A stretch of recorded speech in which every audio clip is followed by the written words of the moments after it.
লোকসভা নির্বাচনের আগে সিপিআইএম, কংগ্রেস ও বিভিন্ন দল ছেড়ে বিজেপি দলে যোগদান করেন।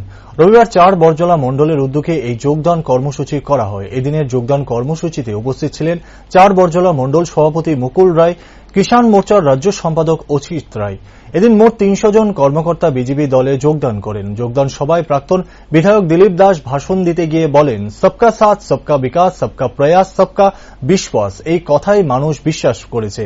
তার জন্যই ২০২৪ থেকে ২৫টি দল বিজেপির বিরোধিতা করেও ৯ বছর ধরে কেন্দ্রে ক্ষমতায় রয়েছে। দেশ বিদেশে প্রধানমন্ত্রী নরেন্দ্র মোদীর যে সম্মান অর্জন করেছে সেই সম্মানে আমরাও সম্মানিত। ভারত অর্থনৈতিক সংকটে পড়েনি, যেখানে ৮০ কোটি মানুষকে ফ্রি রেশন দেওয়া হচ্ছে, ১০ কোটি কৃষককে বছরে ৬,০০০ টাকা করে দেওয়া হচ্ছে, ১১ কোটির মতো টয়লেট, ৪ কোটি প্রধানমন্ত্রী আবাস যোজনা ঘর পেয়েছে। এসব সুযোগ সুবিধা দলমত নির্বিশেষে সকলেই পেয়েছেন। তার জন্য একদিন সিপিআইএম, কংগ্রেস দল থেকে বিজেপি দলে এত মানুষ যোগ দিয়েছেন। সবকা সাথ, সবকা বিকাশ, সবকা বিশ্বাস এই ফর্মুলায় মানুষ বিশ্বাস করেছে। নাহলে এতগুলো দল, ২৪-২৫টা দল আমাদের বিরোধিতা করার পরেও কিন্তু আজকে ৯ বছর ধরে আমাদের এই সরকারটা চলছে।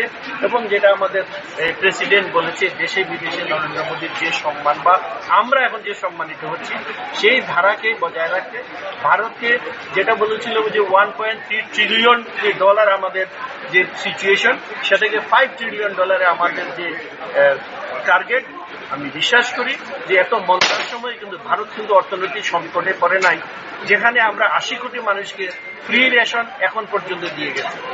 আমরা এতজন কৃষককে, প্রায় ১০ কোটির মতো কৃষক, তারা ৬,০০০ টাকা করে বছরে পাচ্ছে। ১১ কোটির মতো টয়লেট দেওয়া, যেগুলো সব ফ্রি। প্রধানমন্ত্রী আবাস যোজনায় ৪ কোটির মতো ঘর তৈরি হয়ে গেছে। ঠিক একই ছাপ কিন্তু আমাদের ত্রিপুরাতে রয়েছে। বিনা পয়সা জল, বিদ্যুৎ সেগুলো তো আছে, এটা প্রত্যেকের ঘরে ঘরে। এখানে শুধু বিজেপির ঘরে গেছে এরকম। মানুষে তাদের অন্তর দিয়ে, হৃদয় দিয়ে অনুভব করছে যে এই সরকার কোনো দলবাজি করে না, যার যেটা দরকার আছে সেটাই দেয়। এই মানুষগুলো সেটা অনুভব করেছে। আজ কংগ্রেস, সিপিএম থেকে যারা আসছে, সেই অনুভূতির ফসলই তারা আমাদের সাথে অনেকদিন ধরে যোগাযোগ করেছে। আমরা বিভিন্ন প্রোগ্রামে ব্যস্ত ছিলাম। শেষে আমাদের যে রুরাল ডিস্ট্রিক্টের প্রেসিডেন্ট অচিত রায় আর আমাদের মন্ডল প্রেসিডেন্ট মুকুল রায় সবাই মিলে সিদ্ধান্ত করে আজকের এই বিকালটা জয়েনিং করা হয়েছে।